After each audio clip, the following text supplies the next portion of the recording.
গত জুমায় কোরআন তেলাওয়াতে একটা টপিক নিয়ে আলোচনা করেছিলাম যে রমজানের একটি গুরুত্বপূর্ণ আমল ছিল পবিত্র কোরআন কারীমের তিলাওয়াত। রমজান মাস এত বেশি ফজিলতপূর্ণ হওয়ার কারণ হচ্ছে এই মাসে কোরআন নাযিল হয়েছিল। এই জন্য রমজান মাসের এত মর্যাদা। যে মাসে কোরআন নাযিল হয়েছে সেই মাসে যদি এত মর্যাদা হয়, তাহলে আমরা সেই কোরআনকে শুধু রমজানের জন্য রাখবো, শুধু রমজান মাসে আমল করবো, রমজানে তেলাওয়াত করবো না সারা বছর? এই ব্যাপারে কিছু আলোচনা এই জন্য করবো ইনশাআল্লাহ।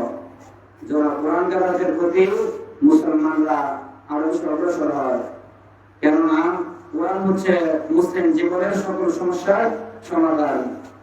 কোরআন মানুষ যতদিন পর্যন্ত আঁকড়ে ধরে রাখবে, মানুষ পথভ্রষ্ট হবে না। এজন্য আমাদের সম্পর্কটা গড়তে হবে বেশি বেশি কোরআনের সাথে।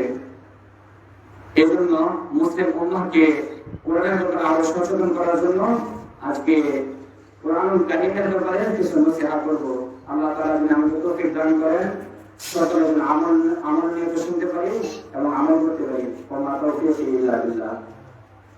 প্রথমে কোরআন শিক্ষা গ্রহণকারী শ্রেষ্ঠ এই ব্যাপারে একটি হাদিস বর্ণনা করছি। হাদিসে বর্ণনা করছেন আন উসমান রাদিয়াল্লাহু তাআলা আনহু قال قال رسول الله صلى الله عليه وسلم خيركم من تعلم القرآن وعلمه। সহিহ বুখারীর 5027 মিশকাত শরীফের 21 নম্বর হাদিস। মহান আল্লাহর নবী সাল্লাল্লাহু আলাইহি ওয়াসাল্লাম ইরশাদ করেছেন, তোমাদের মধ্যে এই সমাজে কত ব্যবসায়ী আছে, কত ধনী মানুষ আছে, কত কোটি কোটি টাকার মালিক রয়েছে, এই সমস্ত মানুষদের মধ্য থেকে আল্লাহর নবী বলেন ওই ব্যক্তিরা সবচেয়ে শ্রেষ্ঠ। মানুষের মধ্যে, মুসলমানদের মধ্যে সবচেয়ে বেশি শ্রেষ্ঠ ওই ব্যক্তি যিনি কোরআন মাজিদ শিক্ষা করেন। সুবহানাল্লাহ। তাহলে তুমি যে বলেন না যে সবচেয়ে বেশি টাকা পয়সার মালিক যে সে বেশি সম্মানিত, সবচেয়ে বেশি সমাজে পরিণত যার বেশি সম্মান সে সর্বশ্রেষ্ঠ, এটা বলেন নাই। বলেন যিনি সবচেয়ে বেশি সম্মানিত ওই ব্যক্তি যিনি কোরআন মাজিদ শিক্ষা করেন, কোরআন শিক্ষা করেন, পবিত্র কোরআনুল কারীম শিক্ষা করেন, সেই ব্যক্তি সমাজের মধ্যে সবচেয়ে বেশি শ্রেষ্ঠ আল্লাহ এবং আল্লাহর নবীর কাছে। সুবহানাল্লাহ। তারপরে নবী সাল্লাল্লাহু আলাইহি ওয়াসাল্লাম বলেন ওয়া আল্লামা। আর দুই নম্বর শ্রেষ্ঠ ব্যক্তি হচ্ছে ওই ব্যক্তি যিনি মানুষদেরকে, সমাজের মানুষদেরকে কোরআন শিক্ষা দান করেন। এই ব্যক্তিটা সবচেয়ে বেশি সম্মানিত, সর্বশ্রেষ্ঠ। সুবহানাল্লাহ। একটা আমরা হাদিস পেলাম সহিহ বুখারীর 5027 নম্বর হাদিস। নবীর মুখ থেকে শুনেন সমাজের সর্বশ্রেষ্ঠ ব্যক্তিকে যিনি কোরআন মাজিদ আল্লাহর কোরআন শিক্ষা করেন এবং মানুষদেরকে শিখান। এই ব্যক্তিটা আল্লাহ এবং আল্লাহর নবীর কাছে সবচেয়ে বেশি সর্বশ্রেষ্ঠ। সবাই বলেন সবচেয়ে বেশি সর্বশ্রেষ্ঠ কে? যিনি কোরআন শিখেন এবং মানুষদেরকে শিখান। এরপরে আসুন 2 নম্বরে দেখি উহুদ যুদ্ধের একটি ঘটনা। যখন বিশ্বনবী সাল্লাল্লাহু আলাইহি ওয়াসাল্লামের উহুদের যুদ্ধ হলো, মুসলমানেরা উহুদের যুদ্ধে অনেক মুসলমান শহীদ হয়েছে। সেই গিরিপথ দিয়ে খালিদ বিন ওয়ালিদের নেতৃত্বে মুসলমানরা একটা মার্কে ছিল। নবীর আদেশ ছিল যুদ্ধের মধ্যে যাই হোক, জয় পরাজয় যাই হোক, এই গিরিপথ কেউ ছাড়বে না। তীরন্দাজ বলেছিল তোমরা তীর নিয়ে নিক্ষেপ করে থাকো, তাক করে থাকো, এই গিরিপথ ছাড়বে না। কিন্তু প্রথম দিকে মুসলমানরা জয় হয়েছিল, এই জন্য সকল সাহাবায়ে কেরাম গনিমত নেওয়ার জন্য ব্যস্ত হয়ে গেছিল। এই দিক দিয়ে কাফেররা দেখেছে মুসলমান সতর্ক না, এরা তীর কলম নিয়ে তাক করে রাখে নাই, কেউ কি যুদ্ধের প্রস্তুতি নাই, সবাই সম্পদ করতে ব্যস্ত। এই সুযোগে কাফেররা পাহাড়ের গিরিপথ দিয়ে খালিদ বিন ওয়ালিদের নেতৃত্বে মুসলমানদেরকে হঠাৎ আক্রমণ করে। এই আক্রমণের কারণে অনেক সাহাবায়ে কেরাম শহীদ হয়ে গেছে। আল্লাহর নবী সাল্লাল্লাহু আলাইহি ওয়াসাল্লাম এত শহীদ হয়েছে, শহীদদেরকে দাফন কাফন করার জন্য তেমন কাপড় নাই। একটা কাপড় দিয়ে 2 জন শহীদকে দাফনের কাপড় পরানো হলো, একটা কাপড় দিয়ে দুজনকে দাফনের কাপড় পরানো হলো। তারপরে বিশ্বনবী সাল্লাল্লাহু আলাইহি ওয়াসাল্লাম বলছেন, এই দুজন ব্যক্তির মধ্যে যাদেরকে আমরা কবরে রাখবো, এই দুজন ব্যক্তির মধ্যে কে সবচেয়ে বেশি কোরআন জানে? সুবহানাল্লাহ। নবীজি বলেন, কে কোরআনে বেশি অভিজ্ঞ, কার কোরআন থেকে বেশি আয়াত মুখস্থ, কে বেশি বেশি কোরআন তেলাওয়াত করত, বলো এই দুজনের মধ্যে কে বেশি পাঠ করত? তখন সাহাবায়ে কেরাম জিজ্ঞাসা করলেন, সাহাবায়ে কেরাম উত্তর দিলেন, ইশারা দিলেন, ও আল্লাহর নবী, এই সাহাবীটা সবচেয়ে বেশি কোরআন পড়ত, সে কোরআনে অভিজ্ঞ ছিল, সে বেশি বেশি কোরআন তেলাওয়াত করত। নবী সাল্লাল্লাহু আলাইহি ওয়াসাল্লাম বললেন, তাহলে তাকে আগে কবরে রাখো। সুবহানাল্লাহ। দেখেন নবীজি কত মর্যাদা দিলেন, যে যে ব্যক্তিরা বেশি কোরআন জানতো, কোরআন হাফেজ ছিল, তাকে আগে কবরে দাফন করো, কারণ অন্য সাহাবীর চাইতে তার মর্যাদা অনেক বেশি। সুবহানাল্লাহ। নবী সাল্লাল্লাহু আলাইহি ওয়াসাল্লাম বলেন, ওই হাফেজ সাহাবীকে আগে কবরে রাখো, তারপর অন্যকে। সুবহানাল্লাহ। সরাসরি এটা বুখারী হাদিস 1343 নাম্বার। নবীজি বলেন, আইয়ুহুম আকসারু হাফাযাল কোরআন, যে বেশি সবচেয়ে বেশি কোরআনের সাথে সময় ব্যয় করেছে তাকে আগে দাফন করো, তাকে আগে কবরস্থ করো। তাহলে এটা হচ্ছে দুই নাম্বার ফজিলত। তাহলে কোরআন যিনি শিখান, কোরআনের এত মর্যাদা নবী সাল্লাল্লাহু আলাইহি ওয়াসাল্লাম দিয়েছেন, কবরের জগতে ওনারা সম্মানিত, শ্রেষ্ঠ। যিনি হাফিজুল কোরআন, তিনি অগ্রগামী হয়েছেন, নবীদের কাছে দাফন কাফনে উনি আগে সম্মান লাভ করেছেন। এবার এরপরে আসুন বিশুদ্ধ কোরআন তেলাওয়াতের শিক্ষা। আমাদের সমাজে যে সকল বাচ্চারা কোরআন তেলাওয়াত করে, কোরআন তো পড়তে পারে, কিন্তু কোরআনটা বিশুদ্ধ হয় না। অনেক কমতবী বাচ্চারা কোরআন শিখে, কিন্তু ওই কোরআন শিক্ষা দিয়ে সে ইমামতি করার মতো তার যোগ্যতা হয় না। এমন কোরআন শিখে, কোরআন তেলাওয়াত করে, কিন্তু এই কোরআন তেলাওয়াত দিয়ে সে নামাজ পড়ানোর মতো যোগ্যতা তার হয় না। এই জন্য হাদিস শরীফে এসেছে, এমন কোরআন শরীফ এসেছে, আল্লাহ তাআলা আদেশ করেছেন যে বিশুদ্ধভাবে, শুদ্ধভাবে, সহিভাবে, মাখরাজের সাথে, তাজবিদের সাথে তোমরা কোরআন তেলাওয়াত শিখো। কেননা তাজবিদের সাথে যদি কোরআন তেলাওয়াত না করো, কোরআন তেলাওয়াত তোমাদেরকে বদলা দেয়।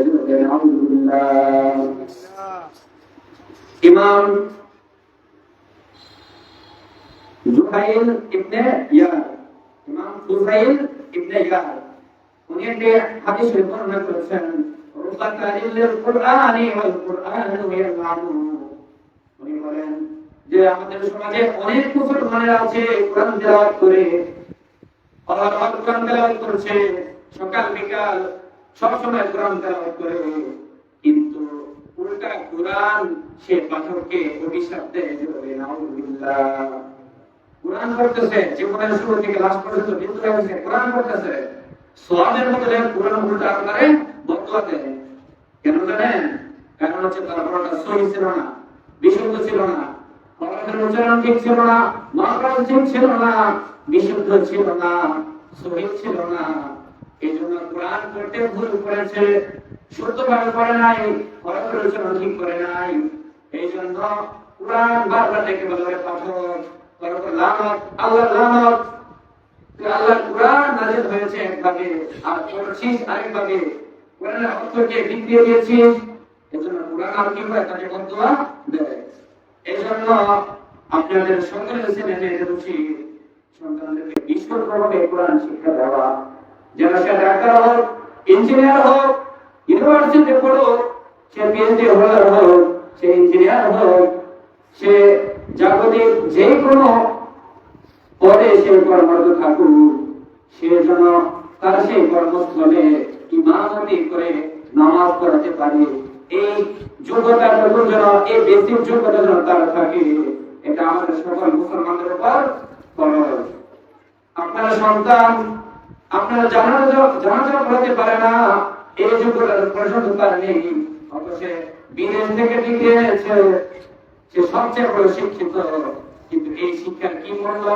বাবা মারা গিয়েছে, বাবার জানাজাটা পর্যন্ত সন্তান দিতে পারে না, এই শিক্ষা কতটুকু আপনার জন্য উপকারী শিক্ষা হয়েছে? তাহলে ওই শিক্ষাটাই সবচেয়ে উপকারী হতো। সে বিদেশ থেকে পিএইচডি হোল্ডার হয়েছে, পাশাপাশি মসজিদের ইমামতিও সে করতে পারে, প্রয়োজন হলে বাবার জানাজাটা পর্যন্ত পড়াতে পারে, প্রয়োজন হলে মা বাবার নিজের ঘরের ফ্যামিলির জানাজা নিজে পড়াতে পারে। তাহলে এই শিক্ষাই সাফল্যের শিক্ষা, সফল শিক্ষা, সাকসেস এডুকেশন, এটাই হচ্ছে সফল শিক্ষা। যে পিএইচডি হোল্ডার হয়েছে, দেশের সর্বোচ্চ ডিগ্রি অর্জন করেছে এবং মসজিদে তাকে নামাজ পড়াতে দিল, আলহামদুলিল্লাহ সে ইমামতিও করতে পারে, তার কোরআন তেলাওয়াত শুদ্ধ অশুদ্ধ, সে নামাজও পড়াতে পারে, শুদ্ধভাবে জানাজাও পড়াতে পারে। তাহলে এই সন্তানটাই কি সর্বশ্রেষ্ঠ সন্তান, যে মা বাবার জানাজাটা কখনো না। তো এই জন্য নবীজি তাকে দিয়েছেন, আল্লাহ কোরআনে তাকে দিয়েছেন সন্তানদেরকে বিশুদ্ধভাবে সহিভাবে যেভাবে কোরআন পড়লে কোরআন খুশি হবে, আল্লাহ খুশি হবে, আল্লাহর নবী খুশি হবে, সেইভাবে দিচ্ছি না, একজন হুজুর রাখছি না, ব্যয় করছে না সময়, কিন্তু তার বছর 20-25 হয়ে গেছে, তারপর তার পড়াশোনা শেষ হয়ে গেছে, কিন্তু আজ পর্যন্ত বিশুদ্ধ কোরআন তেলাওয়াত করতে পারে না। এটা সূরা মুজাম্মিলের 73 নম্বর আয়াত আল্লাহ বলেন, ওয়ারাতিলিল কুরআনা তারতিলা। ও মুসলমানেরা, তোমরা যখন পবিত্র কোরআন তেলাওয়াত করবে, এই কোরআন কোন সাধারণ কিতাব নয়, এটা মহাগ্রন্থ আল কোরআন। এই জন্য এটা পড়ার সময় শুদ্ধভাবে তাকদীরের সাথে সুন্দর আওয়াজে ধীরে ধীরে তোমরা কোরআন তেলাওয়াত করো। তাহলে এটা হচ্ছে 3 নম্বর পয়েন্ট, বিশুদ্ধভাবে কোরআন শিক্ষা করা। যাদের কোরআন এখনো শুদ্ধ নয়, যারা যে বয়সে আছেন শুদ্ধ করবেন, এবং শিশুদেরকেও এটা ভালোভাবে খেয়াল করবেন যে পরিবারের বাচ্চাদের পড়াগুলো যেন শুদ্ধ হয়েছে কিনা, বিশুদ্ধ হয়েছে কিনা। এবার 4 নম্বরে আসুন, কোরআন তেলাওয়াত ফজিলত সম্পর্কে একটু আলোচনা করি। তিরমিজির 2910 নম্বর হাদিস, নবীজি সাল্লাল্লাহু আলাইহি ওয়াসাল্লাম বলেন, মান ক্বারাআল কুরআনা হারফান মিন কিতাবিল্লাহি ফালাহু বিহি হাসানাতু ওয়া হাসানাতু বিআশরিহা। বিশ্বনবী সাল্লাল্লাহু আলাইহি ওয়াসাল্লাম বলেন, পবিত্র কোরআনুল কারীম থেকে কোন মুসলমান যদি একটি মাত্র হরফ পড়ে, তার জন্য মহান আল্লাহ রাব্বুল আলামিন সাথে সাথে তার আমলনামায় 10টি নেকি লিপিবদ্ধ করে দেন। সুবহানাল্লাহ। এরপর নবীজি বলেন, আমি বলবো না আলিফ লাম মিম একসাথে একটি হরফ, বরং আমি বলবো আলিফ লাম মিম 3টা আলাদা আলাদা হরফ। কেউ শুধুমাত্র বললো আলিফ লাম মিম, সাথে সাথে মহান আল্লাহ রাব্বুল আলামিন তার আমলনামায় 30টা নেকি সাথে সাথে লিপিবদ্ধ করে দেন। সুবহানাল্লাহ। আর দেখেন, অশেষ অসীম নেকি অর্জন করার মাধ্যম এই পবিত্র কোরআনুল কারীমের তিলাওয়াত। তাহলে হাদিসের রেফারেন্স কি? সরাসরি তিরমিজির হাদিস খুলবেন, একে সার্চ দিবেন 2910, সাথে সাথে হাদিসটা চলে আসবে আপনার সম্মুখে।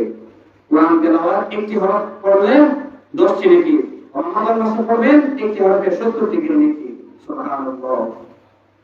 এরপরে আসেন, এটা তো একটি হরফের নসিহত। এবার আসুন, একটি আয়াত পড়লে আল্লাহ রাব্বুল আলামিন কি পরিমাণ সওয়াব দান করবেন। বিশ্বনবী সাল্লাল্লাহু আলাইহি ওয়াসাল্লাম বর্ণনা করেন, তোমরা কি পছন্দ করো মদিনার জুলখান মক্কার আকিব নামক স্থানে যদি তোমাদেরকে 2টি উষ্ট্রি প্রচুর 2টা উষ্ট্রি উট দান করা হয়, তাহলে তোমাদের কেমন লাগবে? সাহাবায়ে কেরাম বলেন, আল্লাহর নবী সাল্লাল্লাহু আলাইহি ওয়াসাল্লাম, যদি 2টা উট পাই এটা তো খুব ভালো কথা, খুব ভালো লাগবে। নবীজি সাল্লাল্লাহু আলাইহি ওয়াসাল্লাম বলেন, দেখো ও সাহাবায়ে কেরাম, তোমরা যদি প্রত্যেকদিন সকালবেলা ফজরের সালাত আদায় করে একটি মাত্র আয়াত অথবা 2টি মাত্র আয়াত যদি কোরআন শরীফ থেকে পড়ো, আল্লাহ রাব্বুল আলামিন 2টা উট তুমি পাইলে যত খুশি হবে, যত তুমি অর্থের দিকে লাভবান হবে।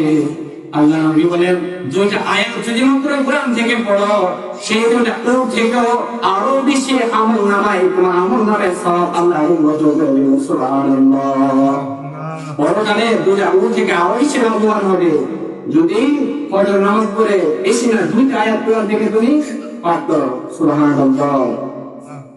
দুইটা হুজুর আপনাকে যদি দান করা হতো আপনি কত খুশি হতেন, আপনার আর্থিক কত সচ্ছলতা হতো।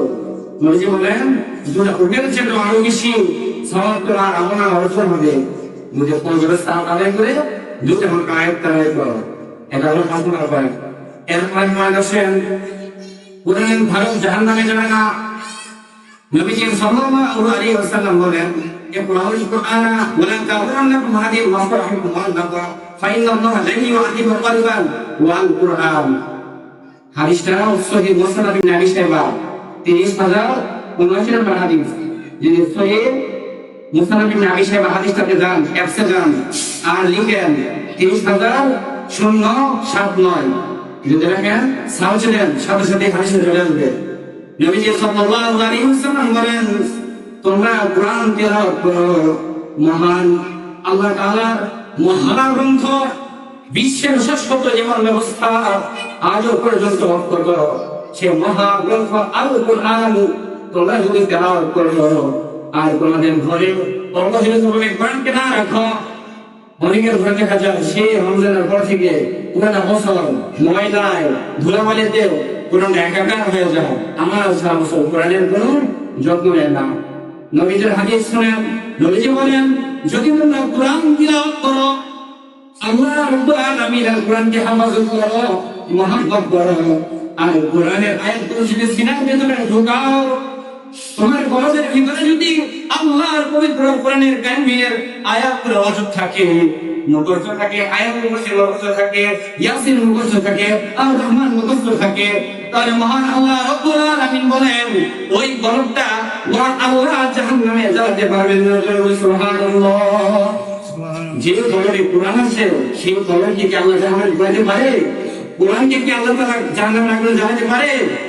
তাহলে নবীজির হাদিস দেখেন জাহান্নাম থেকে বাঁচান কত আমল করেন, প্রচুর আপনার আমল কবুল হয়েছে, প্রচুর জানেন আমল করেছেন, প্রচুর আমল কবুল হয়েছে, জাহান্নাম থেকে প্রচুর বাঁচতে পেরেছেন জানেন না। কিন্তু নবীজির ঘোষণা যার সিনার ভিতরে কোরআন আছে, যার কলবের ভিতরে কোরআন আছে, সেই কলবকে আল্লাহ কখনো জাহান্নাম না করে ধৈর্য করবেন না। সুবহানাল্লাহ। এই জন্য কোরআনের আয়াত নষ্ট করা কত হয়। কারণ হাদিসটা করে এসেছে মুসনাদ ইবনে আবি শাইবা 30,079 নম্বর হাদিস। এরপরে আসেন এরপরে হাদিসটা দেখি বিশ্বনবী সাল্লাল্লাহু আলাইহি ওয়াসাল্লাম কোরআন শরীফে বললাম তো 7টা কয়টা আছে, 14টার মতো কোরআন শরীফে সিজদা আছে জানেননি? কোরআন শরীফে সিজদা কিছু আয়াত আছে এটা জানেন? তো বিশ্বনবী সাল্লাল্লাহু আলাইহি ওয়াসাল্লাম একটা হাদিসে বর্ণনা করেছেন, হাদিসটা শুনে সহিহ মুসলিমের 81 নম্বর হাদিস।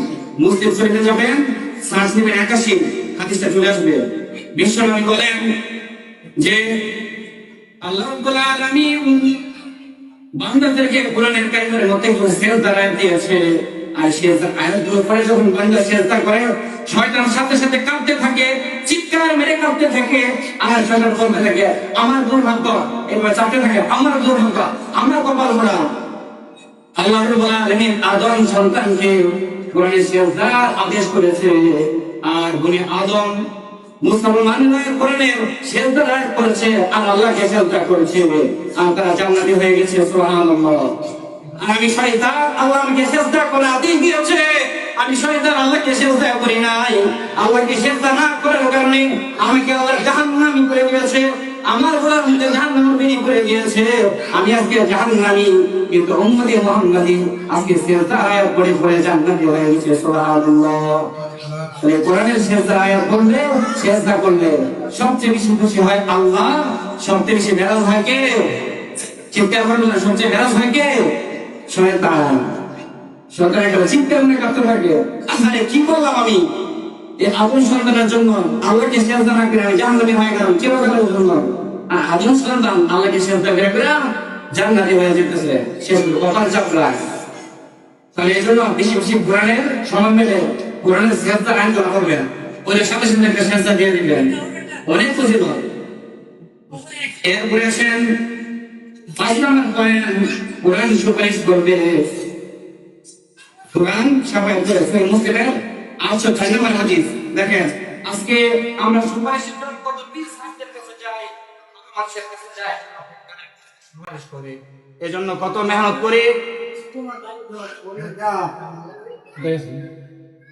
দেখেন কোরআনের ব্যাপারে কি বলা হয়েছে। আমরা আজকে কত পীর সাহেবদের কাছে যাই যেন একটু সুপারিশ পাই। এখন পীর সাহেব যদি হক্কানি হয়ে থাকে সুপারিশ করতে পারে, নাও করতে পারে, কিন্তু কোরআন শরীফে আল্লাহ তাআলা বিশ্বনবী সাল্লাল্লাহু আলাইহি ওয়াসাল্লাম বলছেন, ইকরাউল কুরআনা ওয়ারতাকি ওয়ারতিল কামা কুনতা তুরাতিলু ফিদ দুনিয়া ফাইন্না মানজিলাকা ইনদা আখিরি আয়াতিন তাকরাউহা ইকরাউল কুরআনা ইয়াতি ইয়াউমাল কিয়ামাতি শাফিআন লি আসহাবি। বিশ্বনবী বলছেন, যে ব্যক্তি কোরআন তেলাওয়াত সব সময় করে, কোরআনের সাথে মহব্বত রাখে, কোরআনকে ভালোবাসে, এই ব্যক্তির জন্য কোরআন হাসরের ময়দানে তার জন্য সুপারিশ করবে। জোরে বলে সুবহানাল্লাহ। এই সুপারিশ কোনো মিস নাই। আপনার বুজুর্গানের দিন তাদের কোনো আমল নামে যদি ঘাটতে থাকে তারা নিজেরাই তখন ধরা খেয়ে যাবে, আপনাকে কখন সুপারিশ করবে। কিন্তু কোরআন আপনার জন্য সুপারিশ করবে। এমনকি বলা হয়েছে, কেউ যদি সবসময় সূরা বাকারা আর সূরা আলে ইমরান পড়ে তাহলে হাসরের ময়দানে পাখির মতো তাদেরকে কোরআন ছায়া দিবে। সুবহানাল্লাহ। হাসরের ময়দানে কোনো ছায়া থাকবে না সেদিন, আল্লাহর আরশের ছাড়া। সেদিন আপনাদেরকে পাখার মতো আপনাদের সুপারিশ করবে। আরেকটা হাদিস বলছি, নবীজি সাল্লাল্লাহু আলাইহি ওয়াসাল্লাম বলেন, এটা হচ্ছে মুসনাদ আহমদের 21892, যে ব্যক্তি কোরআন শিখেছে, কোরআন অনুযায়ী আমল করেছে, কোরআনকে মুখস্থ করেছে, এই ব্যক্তিটা যদি কোরআন অনুযায়ী আমল করে সে নিজে জান্নাতি এবং পরিবারের 10 জনকে শাফিআ লি আসহাবি, পরিবারের 10 জনকে যারা পরিবারের জাহান্নামী হয়ে গেছিল তাদেরকে সুপারিশ করে জান্নাতি দিয়ে দিতে পারবেন। সুবহানাল্লাহ। তাহলে দেখেছেন, ইঞ্জিনিয়ার বানান, ডাক্তার বানান, পাশাপাশি তাকে কোরআনের পাঠকও বানান, সেজন্য ইমামতিও করতে পারে, আপনার জানাজাও পড়াতে পারে। লাস্ট একটা কোরআন আয়াত দিয়ে আজকে আলোচনা আমি শেষ করছি। দেখেন, আমরা সকলে রাসূলের সুপারিশের জন্য কাঁদি, রাসূলের শাফায়াতের জন্য কাঁদি, কিন্তু রাসূল স্বয়ং আল্লাহ কোরআনে বলে দিতেছেন, রাসূল এক শ্রেণীর লোকের জন্য সুপারিশ তো করবেনই না, উল্টা আল্লাহর কাছে আরো নালিশ দিবেন ওই দিন, এদেরকে আল্লাহ মাফ করেন না। সরাসরি কোরআন থেকে বলছে, সূরা ফুরকান আয়াত নাম্বার 30, 20 নম্বর পারা, 3 নম্বর পৃষ্ঠা। ওয়াকাল রাসূল, রাসূল আল্লাহর কাছে বিচার দিবে, ইয়া রাব্বি, হে আমার রব, ইন্নাকুম ইত্তাখাযু হাযাল কুরআনা মাহজুরা। আমার একটা সম্প্রদায় ছিল, তারা কোরআনকে অবহেলা করত, কোরআনের আইনটাকে তারা তুচ্ছ তাচ্ছিল্য করত, কোরআনটাকে মানত না, কোরআনটাকে মহব্বত করত না। হে আল্লাহ, আজকে এই সম্প্রদায়ের জন্য আমি নবী নিজে বিচার দিচ্ছি, এদেরকে আপনি মাফ করেন না। নাউযুবিল্লাহ। এটা আমার কথা না, কোরআনের কথা। সরাসরি কোরআন বললাম তো, সূরা ফুরকান আয়াত নাম্বার 30 যাবেন, পারা নাম্বার 20, 3 নম্বর পৃষ্ঠা, হাফিজ কোরআন শরীফে। এই জায়গায় নবীজি সাল্লাল্লাহু আলাইহি ওয়াসাল্লাম কঠোর আদেশ দিয়েছেন। এই জন্য আমাদের সকলের বাচ্চাদের প্রতি খেয়াল রাখবেন, তারা যেন ইঞ্জিনিয়ার হয়, পাশাপাশি নামাজটা পড়াতে পারে। এই বেসিক একটা যোগ্যতা। 1-2 মাস যদি মাত্র একটু সময় দেন, আপনার বাচ্চা কোরআন হাদিস বিভিন্ন মাসালাগুলো শিখে যাবে, সে আপনার জানাজা পড়াতে পারে, কোরআন পড়াতে পারবে। আল্লাহ রাব্বুল আলামিন আমাদেরকে যেন পরিপূর্ণ কোরআনের সাথে সহবত রেখে এই কোরআন আমাদের কবর থেকে শুরু করে হাসর পর্যন্ত আমাদের জন্য সুপারিশকারী হয়ে যায় এবং রাসূলের সুপারিশ আমরা পেতে পারি। আমাদের সন্তানদেরকে এবং আমাদের সকল অভিভাবকদেরকে আল্লাহ যেন কবুল করেন, বলে আমিন। ওয়া আখিরু দাওয়ানা আলহামদুলিল্লাহি রাব্বিল আলামিন। আমাদের সামনে চেয়ারম্যান সাহেব এসেছেন, আজকে মসজিদের শুভ উদ্বোধন। ইনশাআল্লাহ আপনাদের সকলেকে দাওয়াত, নামাজের পরে মিলাদ হবে সংক্ষিপ্ত আকারে, উদ্বোধনী অনুষ্ঠান শুরু হবে ইনশাআল্লাহ। চেয়ারম্যান সাহেব কিছু বলবেন?